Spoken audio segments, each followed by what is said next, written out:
Étudions dans cette capsule vidéo la notion de mol et de quantité de matière. Voici une molécule d'eau. Imaginons que on en ait beaucoup. On vous demande de les compter. Si je dois les compter individuellement, cela va me prendre beaucoup de temps. Alors, je regroupe mes molécules d'eau par paquet. Voici un paquet de molécules d'eau. En chimie, on appelle ça une mole. J'ai donc ici une mole de molécules d'eau, une deuxième mole de molécules d'eau, 3, 4, 5, 6, et etc.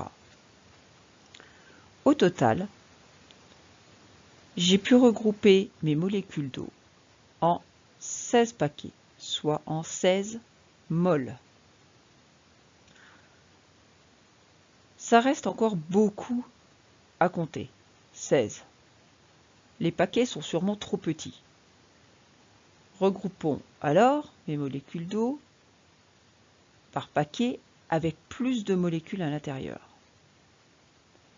Je décide donc de regrouper mes molécules d'eau par 32.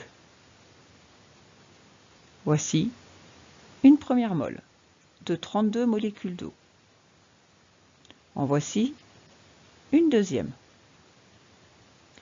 J'ai donc pour le moment 2 moles de molécules d'eau. À la fin, je vois ici que je ne peux plus regrouper 32 molécules d'eau. Je n'ai pas assez de molécules d'eau. Il m'en manque 16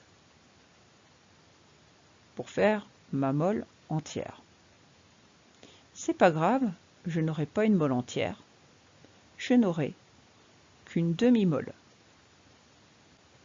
Au total, j'ai donc, dans ce cas, 2,5 moles. Et là, on commence à voir l'intérêt de regrouper par paquet les molécules. Si dans ce paquet on met suffisamment de molécules, alors il est très facile de compter les paquets. En résumé, un paquet de particules s'appelle une mole. Le nombre de particules que je choisis de mettre dans une mole s'appelle le nombre d'Avogadro. Ce nombre d'Avogadro, tout à l'heure, je l'ai choisi dans un premier temps égal à 4. J'avais mis des paquets de 4 molécules. Ensuite, j'ai fait des paquets de 32 molécules. Ce nombre d'Avogadro aurait valu 32. En fait, les chimistes ont imposé le nombre de particules qui doit aller dans une mole, et ce, quelle que soit la nature de la particule.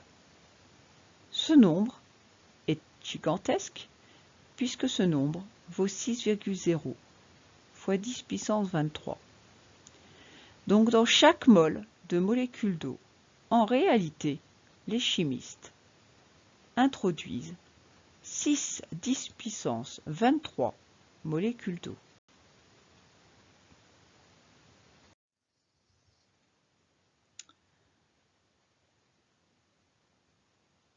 Le nombre de moles que j'obtiens dans un échantillon de molécules d'eau s'appelle la quantité de matière.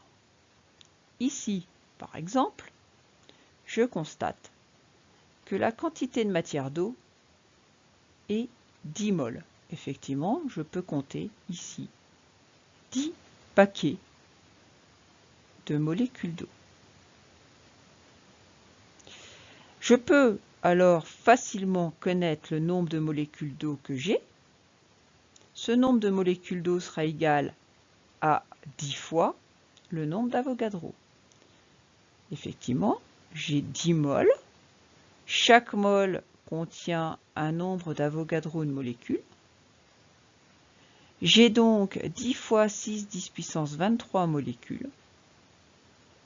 Au total, j'ai 6 10 puissance 24 molécules d'eau ici.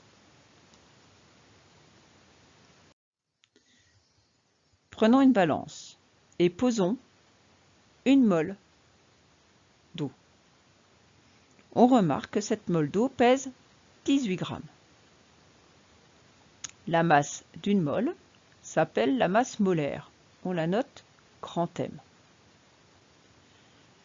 La masse d'une mole d'eau vaut ici 18 grammes. Je peux donc dire que la masse molaire de l'eau est grand M de l'eau égale 18 grammes par mol.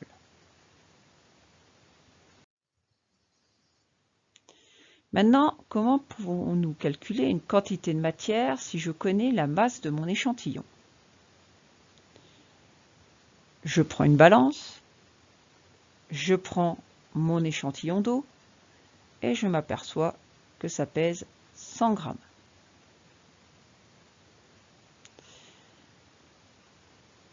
Je sais également que la masse d'une mole d'eau pèse 18 grammes.